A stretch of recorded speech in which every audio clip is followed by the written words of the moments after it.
Yun.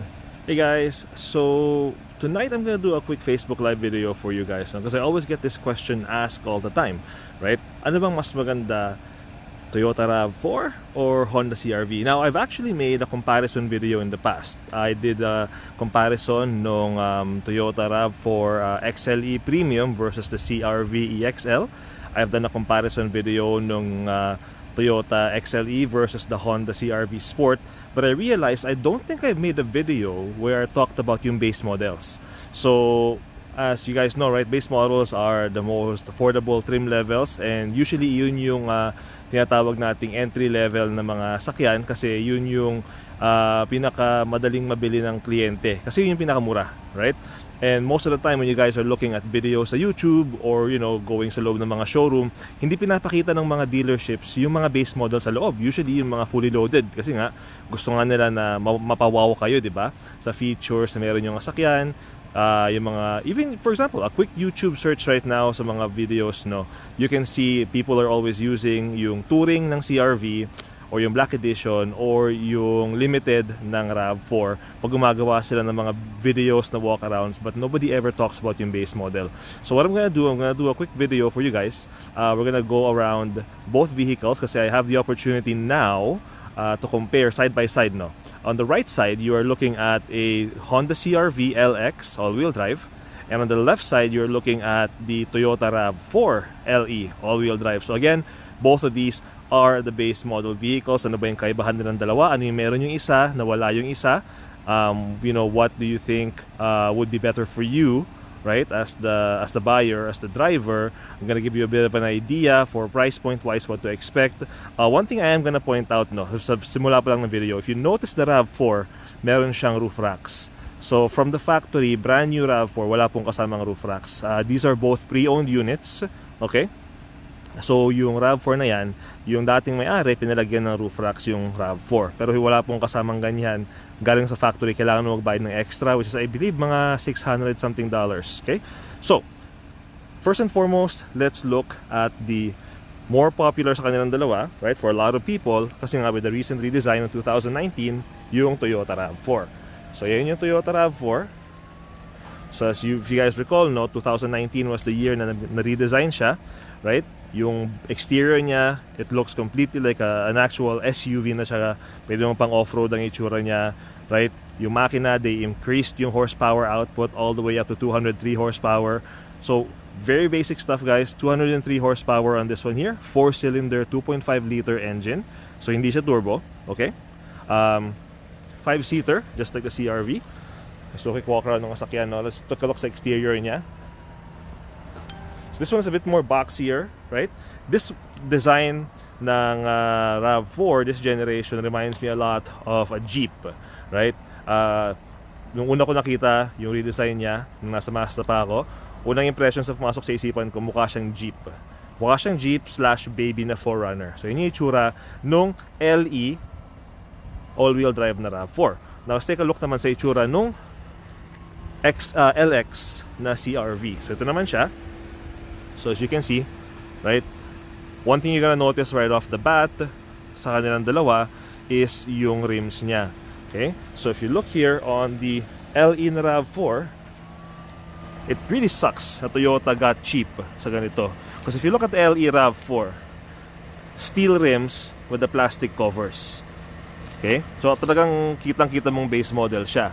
Now if you look at the LX, base model ng CRV, you get a very nice alloy wheel. Now both of them are 17 inches. Both of them come with all-season tires. But yung style ng gulong pa lang, magkaiba na. So yun yung itsura niya. Okay? Now, mechanically speaking naman, the CRV is a 1.5-liter turbocharged engine. Okay? 190 horsepower. Okay? So yun ang pinaka-main difference ng dalawa is what's underneath. Right? So this one here, 1.5-liter turbo. RAV4, 2.5-liter, 4-cylinder, non-turbo na engine. Okay? So if you look at the design aesthetics ng sasakyan, very similar lang sila. So not as edgy as the current RAV4 generation, more rounded. Yung design ng CRV. Mas pabilog yung kanyang bubong, no? going down here. So you get a little bit of edge here sa gilid. Very similar doon. But again, still different. So yan yung itsura ng taillights niya. So the Rav4 LE all-wheel drive does have the LED taillights as well. Same thing din naman sa CRV. So yun yung kaibahan nilang dalawa. So very rounded, very edgy. Okay? Space-wise sa likuran, backup camera is right here for the CRV. So since we are looking at the LX model tsaka LE, so wala silang power lift gate, okay? So walang power lift gate ng mga sakyan na to, so mano-mano yan. Ito yung space nung sa CRV. Now I do apologize, I forgot to mention before in the past videos ko na itong kanyang floor dito is actually na-adjust. So all you have to do para maging flat siya na level is baliktarin mo lang siya. So if you notice here, tataas ko lang to. Oops, nasa na yung kanyang ano. Yan, tataas ko lang siya. Babaliktarin mo lang siyang ganyan.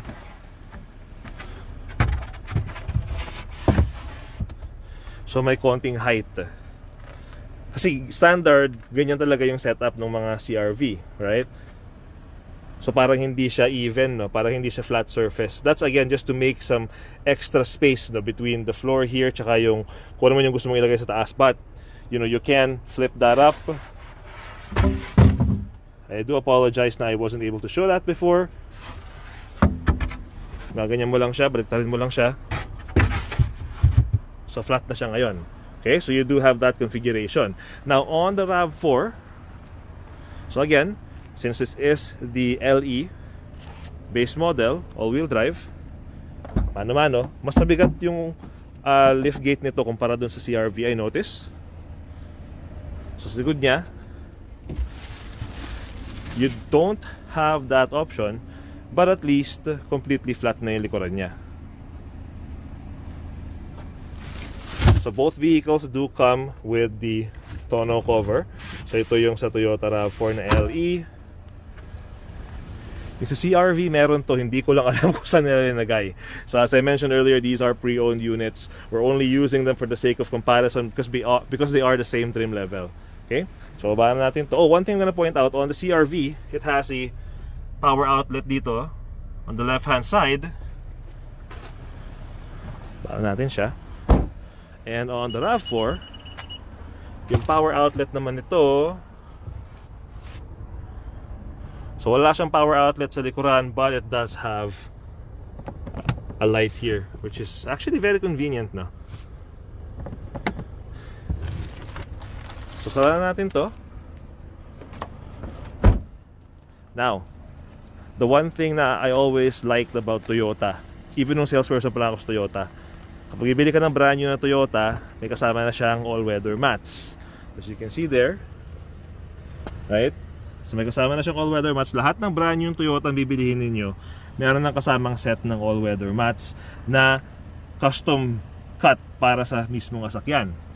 Compared sa CRV, sa Honda, which, you know, one thing na I don't like about sa Honda is wala kaming sinasamang all-weather mats sa mga brand new na sasakyan. So yan ang makukuha ninyo pag ibili kayo ng brand new na Honda. Wala siyang all-weather mats. The set of all-weather mats nasa mga 265 pa yata. I think 265, yeah. So kaya ang mats ang makukuha mo straight from the factory, ah. Again, comparing the LE versus the LX. Okay? So space-wise naman sa likuran, very comparable naman yung dalawa. So both are 5-seaters. Both have the 60-40 split, which you can access here. Right? Same thing din sa Rav4. So I'm gonna show you. Ito yung sa Rav4. So ito naman yung sa Rav4 dito. Ang bababa mo rin siya. It's gonna go down as flat as it can. 60-40 split ang tawag dyan. So interior, of course, different companies, different yung design. So yun yung design ng Rav4 na LE. Okay. Now yung CRV naman, yan ang design. So one thing I'm gonna point out as well, since we are discussing the base models, wala sila parehong sunroof. To get the sunroof sa CRV, kailangan niya pong tumalon sa sport na trim level. Okay? And for the RAV4, kailangan mong tumalon, I believe, sa XLE para magkaroon ka ng sunroof. So pareho silang walang sunroof. Basta base model, guys, walang sunroof, okay? So just wanted to point out, kasi I always get that question if I'm discussing a base model vehicle, sasabihin nila, may sunroof pa kuya? Pag base model lang ang sasakyan, walang sunroof yan. A sunroof is more of a vanity, right? It's something you pay extra for, right? So hindi siya laging kasama. Now, one thing I'm gonna point out sa labas, which I forgot to point out earlier, and this one here, I have to admit, panalo ang Toyota dito. And I'm really wondering what's taking so long for Honda to catch up. If you notice yung headlights niya, the Toyota RAV4 has the LED headlights and the LED daytime running lights, which makes nighttime driving a lot easier with those kind of headlights. Kumpara dun sa CRV, you have the LED daytime running lights, but you still have the halogen. I believe these are halogen headlamps pa rin, no, on the CRV. You only get the LEDs when you jump to the Touring, I believe, and the black edition. So, you know, that's one thing na Honda fixed for the Civic, no? Kasi for years, yung headlights ng Corolla, talong-talo yung headlights ng Civic na base model. But for 2022, going forward, right, in-upgrade na ng Honda yung kanilang headlights for the Civic. So, maganda na rin siya, LED na rin siya. So, that's one thing I do want to point out, no? So, non-LED headlights on the LX, LED headlights on the RAV4 LE. Okay? So, punta naman tayo sa passenger side sa harapan. So, this one here, on the passenger side, you have the turn signal lights. On the CRV LX, wala siya. Okay? So, you do get the turn signal lights on the sport trim level. So going on the passenger side here, so yan ng ano niya. So wala siyang adjustment, just for the rear lang sa likod. And then of course yung adjustment front and back. And again, yung Toyota branded na all-weather mats, no, kasama siya. So yung loob niya. Tingnan naman natin yung sa LX CRV. So on the LX CRV, same thing then. You got the adjustment for the rear, right? Pero yun yung design naman niya.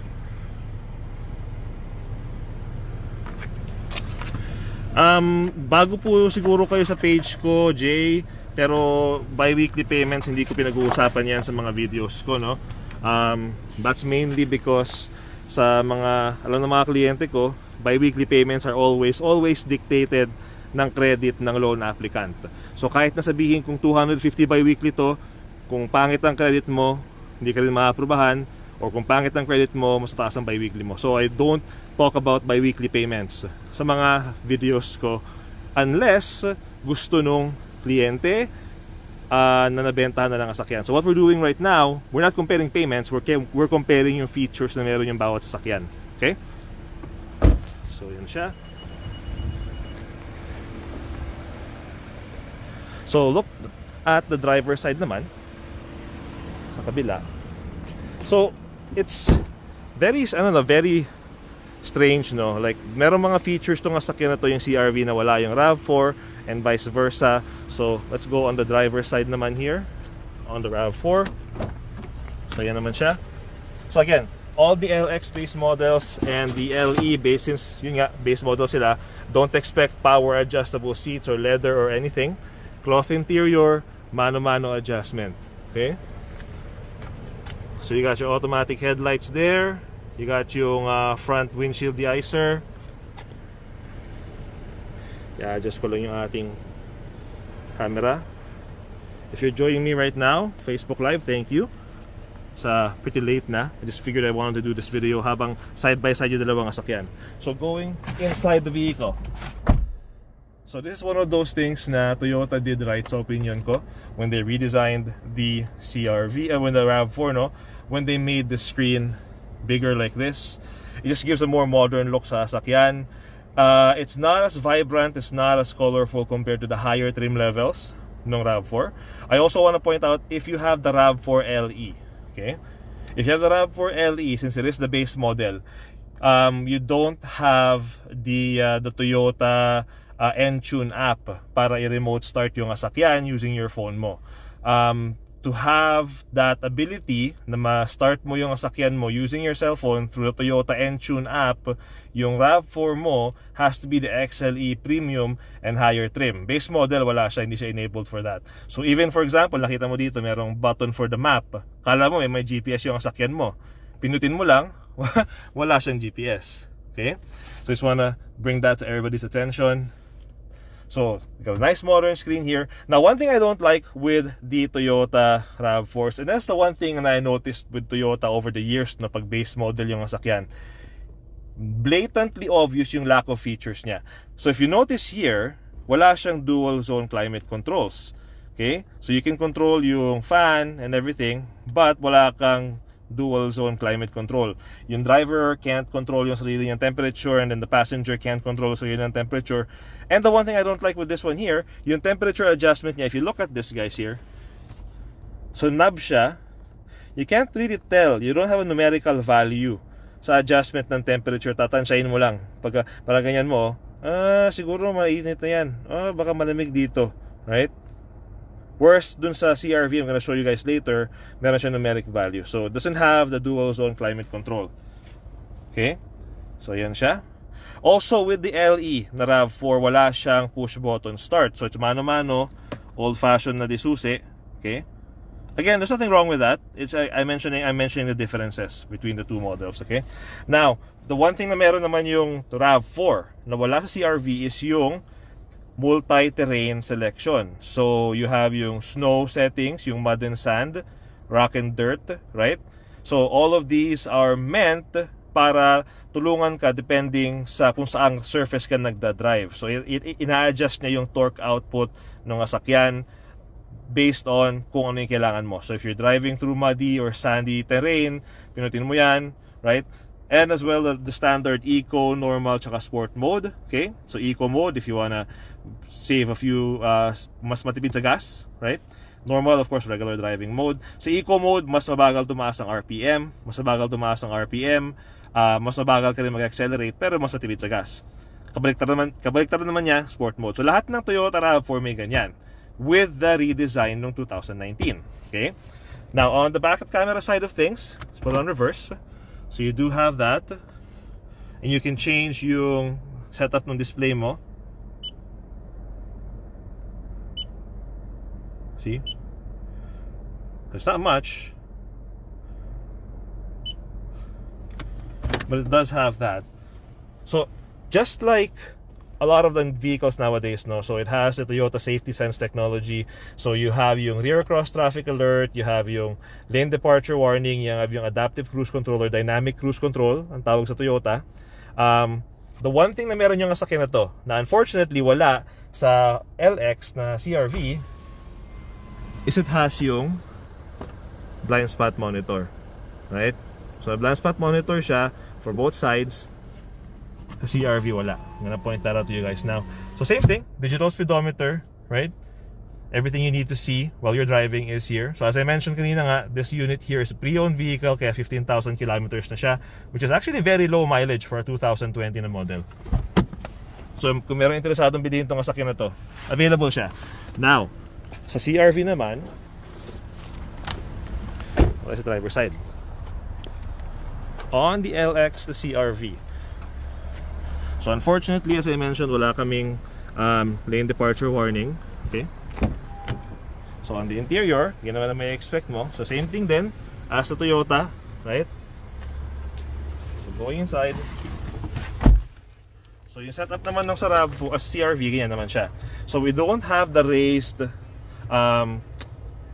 entertainment display yet, which I'm hoping will come sa redesign ng 2023 CRV. Okay? So ganyan naman yung interior namin. So, with this one here, and dito naman panalo yung CRV. Because if you notice, it has a push button start. Majority of the vehicles ng Honda, pag may push button start, ibig sabihin merong built-in remote starter. Aside from that, if you notice, it also has yung dual zone climate controls. So, this is what I mean. So, for example, and yung temperature is numerical. Makikita mo kung yung temperature na isa-set mo talaga. So if you notice here, 27.5 degrees, gusto mo na mas mainit, tasin mo lang to high. Gusto mo palamigin lalo, it just goes down low. And if you notice, I'm adjusting yung temperature on the driver's side. I'm at 21 degrees, pero yung sa passenger side, 27 degrees. Yan yung dual zone climate control na wala dun sa RAV4. Okay? So same thing, you got the Econ mode for the driving. Wala nga lang multi-terrain driving settings sa CRV. So wala siyang rock and sand, mud and slush and stuff like that. So yan siya. So on the backup camera, yan naman siya. So a bit of a bigger screen kumpara dun sa isa. 3 different angles for the backup camera. You got the heated seats for both driver and passenger, no? So this one here, 43,000 kilometers naman siya. Again, same as the RAV4, digital speedometer. Bluetooth controls are here. Yung kanyang adaptive cruise control is here. Adaptive cruise control, lane keep assist system, which is lane departure warning ng Honda. So you have yung front wiper de-icer, yung collision mitigation braking system. I don't know, nag-blur yung camera natin. But yeah, so as you can see, very different silang dalawa, no? Now, let's do a quick pros and cons. Kung meron yung isa, nawala yung isa. So, on the RAV4, the main pros, no? Suggestion ko, well, not suggestion, but you know, the main things I'm gonna point out. Number 1, I like yung LED headlights niya. Okay? Number 2, I like yung redesign niya, yung pagka-rugged na itsura niya. Okay? I like na meron siyang turn signal lights sa kanyang side mirrors. I like na meron siyang blind spot monitors, which is something na I believe, no, a lot of vehicles will start having going forward na kahit sa base models niya. What I don't like sa RAV4 naman na LE is yung rims niya, right? Toyota had to get cheap, right? Steel rims, plastic covers, you know, nothing that hasn't changed. Sa Corolla ganun pa rin, Camry yata ganun pa rin. I don't know, I'm not sure bakit yun ang design aesthetic nila. Okay? One thing I also don't like sa RAV4, right? Wala siyang built-in remote starter. Para sa ating mga nakatira sa Western Canada, having a built-in remote starter is nice to have kasi it can keep our vehicle warm para pagpasok natin, mainit na siya. Especially kung ang temperature sa labas is -30, -40, you just want to get inside your vehicle. So if you want to get a remote starter on your Rav4 LE, kailangan magbayad ka ng extra. And walang Toyota branded na remote starter for the LE. So you're gonna have to go aftermarket. So that's that, right? Now on the CRV naman, right? I like the fact na maganda yung wheels niya, right? You got alloy rims, mas matibay of course kumpara sa steel rims. I like the fact na meron siyang dual zone climate control, so more comfort for the driver and passenger. Again, especially if you are driving here sa Western Canada, no? It also has yung built-in remote starter, which most remote starters nowadays are $599 ang installation cost. I'm not talking about yung efficiency ng starter, I'm talking about the fact na meron siya. So pagkakuha mo ng sasakyan, hindi mo na kailangan bumili ka agad ng remote starter, meron ka na magagamit. Kung gusto mong bumili ng mas mahabang range ng remote starter, you're more than welcome to, right? So ayan siya. Okay. So there you go. So both vehicles now have their own pros and cons, right? Now here's the thing. If you were to purchase the RAV4, if you were to purchase the RAV4 brand new, according to Toyota.ca, including freight and pre-inspection, all that stuff, you're looking at around 34,682 yata ang brand new niyan. The CRV, ang brand new, nasa 35,992 if you look sa Wheaton Honda na website. The interesting thing is, yung difference ng price ng dalawa na nasa mga 1,000 lang mahigit, kung gusto mong i-upgrade yung wheels ng RAV4 mo into alloy wheels, Kung order ka sa Toyota for a set of alloy wheels na 17-inch, that's $1,300, $1,395. Tapos kung gusto mo pa siyang palagyan ng remote starter, expect to spend between $599 to $799. So, the price difference sa kanilang dalawa, for the RAV4 to have the alloy wheels na meron yung CRV and yung remote starter, you have to pay an almost $2,000 just to have the same kind of benefits, no? So parang they cancel each other out, right? So it really comes down to you as the buyer kung alin sa kanila ang mas gusto mo. Both of them, right, have the 3 years or 60,000 kilometers bumper to bumper na warranty, 5 years, 100,000 kilometers na powertrain warranty, and 5 years or 100,000 kilometers na corrosion warranty. At the same time, meron ka ring 3 years or 60,000 kilometers na roadside assistance for free with your brand new RAV4 or your brand new CRV. So again, very similar, di ba? Kasi nga, these two vehicles here are both competing against each other in the market. Okay? So I just figured, you know what? I have a Rav4 LE dito sa lote namin. I have a CRV LX sa lote namin.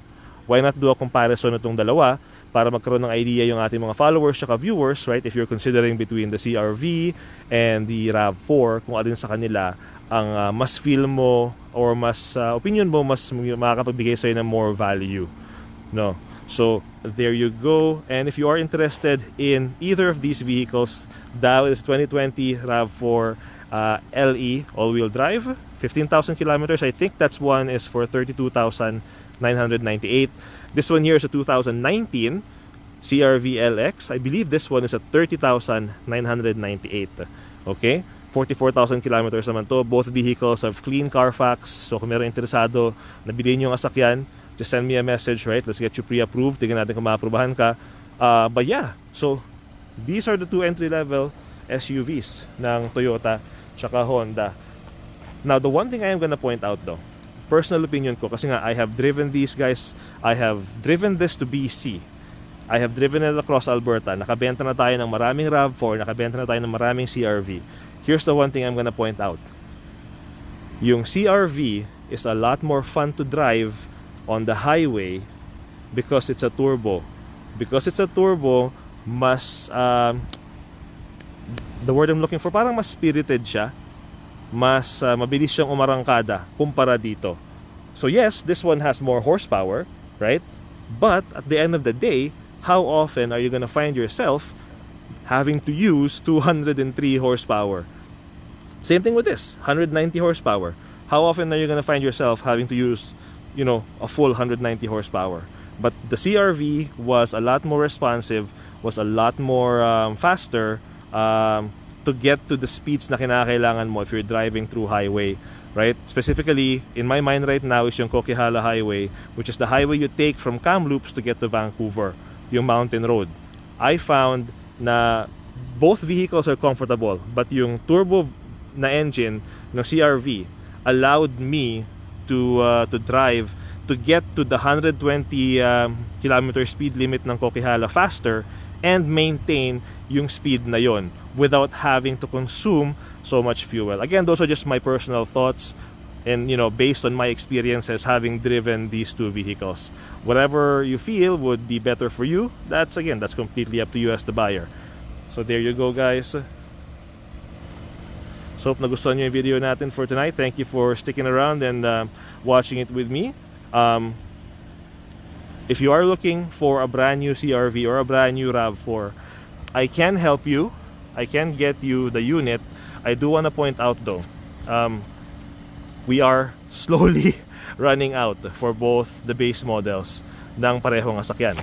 So if you want to get a RAV4 LE all-wheel drive na brand new, chances are I'm gonna have to pre-order one from the factory for you. As for yung CRV, most likely the same thing. I think 2 linggo na lumipas, guys, na wala kaming nakuwang shipment ng sasakyan mula sa factory. So things are running low, right? So you guys know I mentioned that in my previous videos. But yeah, so if you're interested in any of these guys, let me know. And yeah, if there's any vehicle comparisons that you want me to try making in the future, if I can find the units, I will. I was gonna do a comparison between the Honda Pilot and the Hyundai Palisade. Kaso yung Hyundai Palisade na meron kami dito, nabenta na siya. So I couldn't do yung comparison video na gusto ko. But yeah, so there you go guys. CRV LX versus the RAV4 LE.